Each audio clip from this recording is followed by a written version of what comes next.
Aurora Gaming it did for this draft. They cover. Oh, I don't like this for Rosa though. Whoa, Rosa! Whoa, This is bad. Keyboy gets first blood, and nothing Patrick could do to help him there. Oh no! Almost gets the RH. That's TNC getting level 2. Keyboy has the figure. Jitkundo. Jukes out there coming up from Keyboy already. Great start for Onic, and most particularly Keyboy, my personal MVP of game number 1. And now back with the show, one of his most played heroes as well. And it's not going to be stopping. And Rosa have revealed a little bit of weakness, and they're showing himself in front of the Cho without the wings by wings. I think that Onic has identified that there's no wings by wings available for that hero. No flicker as well, because he opted to go for the purify. That's why Keyboy was able to run him down. Yeah, that's you know, anytime that you have this early first blood like that, especially in the hands of any Cho player, like they are going to continue to put pressure on your side of the jungle now. So we'll see if that ends up being a little bit too much for Keyboy, and then he gets punished. As you can see, he's doing exactly just that, giving that information over to Kyrie and the rest of Onic too. So once that level 4 is available is when you expect both the, well, more so the Cho really to be a little more proactive on the kicks, you know, using that ultimate to set things up. Meanwhile, this glue roam works a little different, you know, but we've seen it work wonders for Aurora Gaming just days ago when they debuted it. And now this turtle is for the taking. It's going to be started up. RWM dropped down. TNC waiting for Lunar to join the fight, but it's just gone so quick. Onic securing the objective, and they'll disengage after that. Sans is in grand finals for popping the ultimate, knowing that doesn't have to go for any kind of exchange now for Onic. They are leading by 1,000 gold now. Keyboy is not level 4 yet, despite that turtle they come out from Onic, which is interesting. But Pagu is also well away from his own ultimate, so we're not going to see angry Patrick, angry muscle-laden Patrick. Oh, the kick though, Pagu is dead. Oh man, you don't want to see that on the glue. As soon as that kick's available, and like I said, keep getting that and make it work. It's actually getting punched here. Tell me he survives again. Keyboy makes it happen. And this is why you were saying, you know, this is one of his best, one of his most played, one of his signature picks. The Cho is just a menace for the opposing team dealing with it. And you have to think that all those little moves that Keyboy is doing, that, you know, all those minor delays around this side of the map of Aurora Gaming, that all compounds. It all adds up, eventually leading into, you know, these skirmishes, these first objective takes. And it's something that can really affect the course of the game, especially in the early game, as it already has. So as that Way of the Dragon is available, he could always go for a kick, even if it's just to essentially get a Purify out, especially from Rosa. That makes things easier for Onic to set up later. So for Aurora Gaming, based on how this beginning of the game has gone, you know, nothing on the board just yet. It's not anything too crazy. This 2,000 gold lead that Onic has is still definitely in a place of contention for Aurora Gaming. Even this first turtle, if they somehow are in a better position to fight for this next turtle, that would be great. If they can take on a member from Onic, then that would be even better. But as we've seen here, Wolf, like the fact that they have a claw to the gold lane is going to take a little bit longer to build up. They need that. Pagu's actually going to go ahead and try to drag Lutfi back here, but it's a little bit too risky, so the Feathered Airstrike dropped down. Now that's actually a big resource out here for Aurora Gaming as they want to go ahead and set up around this turtle. You can see Onic, they're going to use that Black Dragon form. There's the kick too. For Pagu could be in trouble with trying to buy time up for the turtle. Lose a Lunar. Aurora Gaming, I have just missed some of their shots, but if they connected with those, things will be totally different. They could have taken out some members of Onic, they could have taken Thurl easily. Lunar got outplayed by Sans. Sans, instead of going to the back, instead of like going for a rear movement, he went forwards, which meant that one spell or one skill coming up from Lunar didn't hit. Whoa. Look at that burst. That's that setup potential, you know, especially with the Mountain Shocker. And always YSS's damage in the early is quite devastating, especially for the mid lane mages. that do get set up there. Once again, Skylar just gives some information. Lunar, the shot essence from Lutfi. Enough alongside Kyrie to win that fight.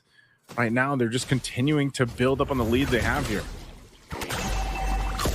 Making the right move now for Onic. They have pressure up top. Skylar, though, not going to be able to survive. That's the power of the back and TNZ. Great footwork and stuff as well. No chance for Skylar to do anything afterwards. That would mean that they will at least get on the board. 1-5 is the kill score. Onic leading by 3,000 gold as they have pushed the bottom lane as well. The map looking all red right now. And that red meant Onic. Oof. Black Dragon Form Muse. I think he's going to be able to escape though. Lutfi is fine.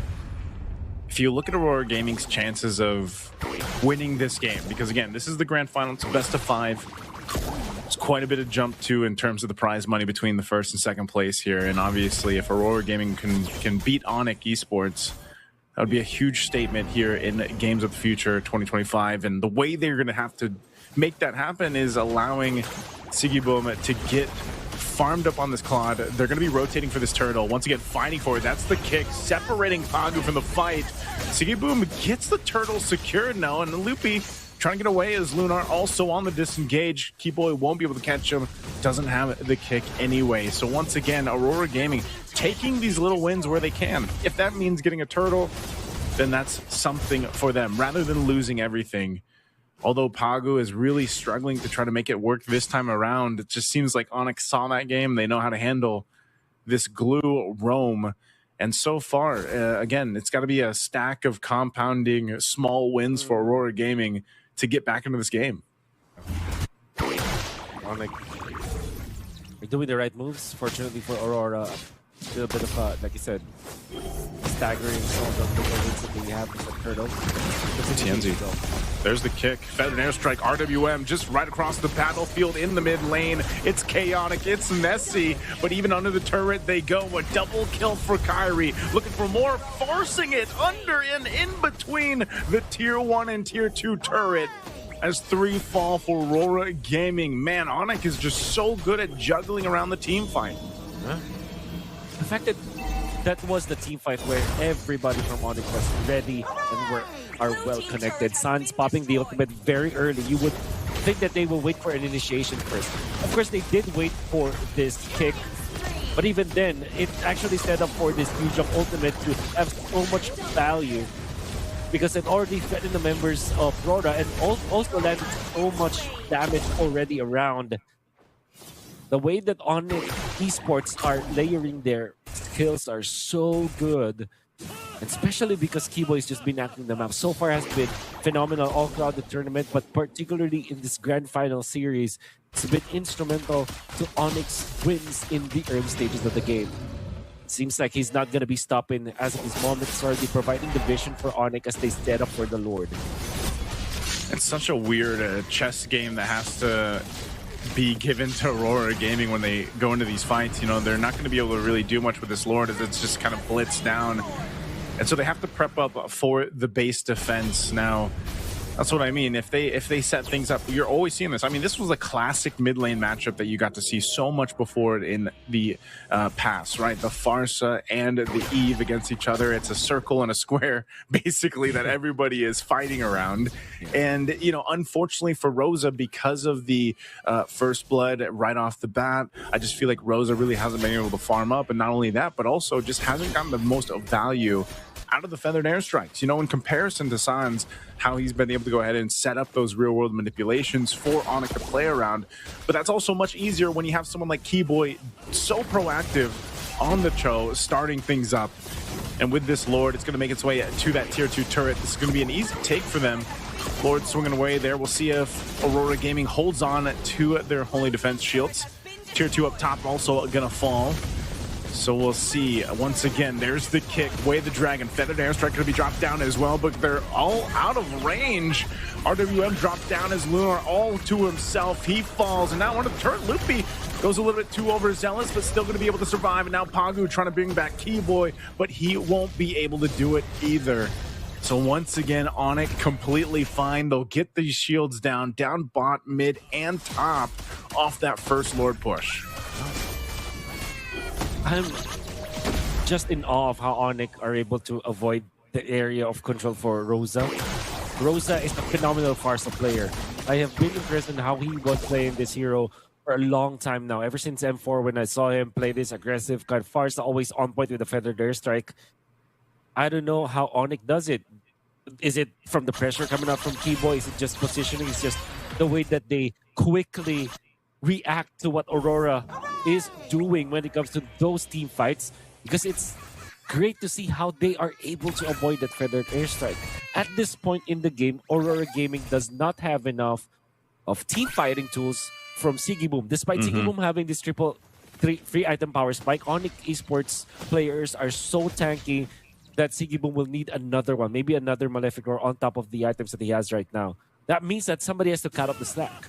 Rosa has to deal the damage because TNZ, this guy is now playing an assassin. He's playing a utility jungle, more of a tanky role, more of a supplementing kind of role. I'm saying this, Onic are avoiding the main DPS of Aurora Gaming in a masterful way, and Aurora Gaming has to solve this. It's very, again, it seems easier than it actually is with the way that Onic is playing these team fights. You know, being able to actually split up or disengage or even just keep a distance from the main majority of the damage that Aurora Gaming has. Because again, it's not the Feather Airstrike, it's the Blazing Duet, right? And it's been that target acquisition too that you see Keyboy, where he's more often than not actually getting Lunar, kicking Lunar or Pagu away from the team, and then they isolate them, and you know, they get the automatic kill, plus they stay away from the main source of damage. So once that's expended, once the Blazing Duet and the Feather Airstrike are gone, what left do you have other than the auto attacks, mainly from Sigiboom, right? And like you mentioned, in terms of itemization, Onic, because of the massive lead that they have, the 10,000, they already have it. You see there too. Keyboy alone, man, he's got the Chastised Pauldron plus the Antique Cuirass now. So even if Keyboy jumps in, he's not too worried about Sigiboom, right? And he's also got the Athena Shield just to go ahead and help with that damage if he does get hit by Rosa. But so far, that really hasn't been the case. He's been able to go in, just get the kickoff, and then the team follows suit from there. So now with the Lord making its way down the mid, with this kind of advantage in terms of itemization, they're in a really good position to knock down these base turrets. But I think Gun picked up by Sigiboom going in for utility instead of raw damage. Not sure if this will be enough against Onic as of this moment, especially the presence of the Chastised Pauldron push already coming out from Onic. Top turret going to be worked on here. This Lord should be made quick work of. The Black Dragon form dropped down. There's the Feathered Airstrike. A couple shots on the minion waves, trying to keep them at bay. The turret's still going to stand because it was cleared out by Rosa. It's only the mid turret down for now. Onic should be able to get this top turret at least with this next wave pushing in. Are they going to go for the cutoff here? They'll get the turret, and it looks like they might back off. That bottom wave not pushed in quite just yet, so Onic playing it safe, disciplined, even with a almost 12,000 gold lead against Aurora Gaming in Game 2. They will take their time. A bottom wave nearly pushing in. They might force this once again. Lutby doesn't have the Black Dragon form just yet. There's the Feathered Airstrike. Clearing out the minion wave, and Aurora Gaming will hold on to it, but Pagu might be in trouble. TNZ as well. TNZ going to be in trouble. Top of the Poissons under the turret. Still going to be able to live with 1 HP. And Onic still pressing the situation. Skylar jumps in. He's going to take the brunt of the damage. Pops the one to crown. He could be in trouble here. Onic trying to help him out, but finally a kill converted for Aurora Gaming. Been a long time since they've gotten a kill. They moved on to Skylar up top. That was the first kill that they've had. The second and only to them on the side of Onic is onto Skylar once again. But that was more of an aggressive play coming out from Onic that was punished by Aurora. They used Winter Crown, but they didn't have any minion wave to capitalize with that. Onic, the way that I'm looking at the way they push is that they're protecting the minion waves. I think that's really commendable on how Onic is handling this. However, Aurora have found a way for them to deal with Onyx's push. Farsa ultimate from Rosa just to clear out the minion waves instead of reserving it for the heroes. The innate effect of it is that they are able to defend their turret, and if Onic eventually goes for the dive, you can see that there could be that punish. Now, 15 minutes in, Aurora Gaming has a little bit of fight in them compared to Onic.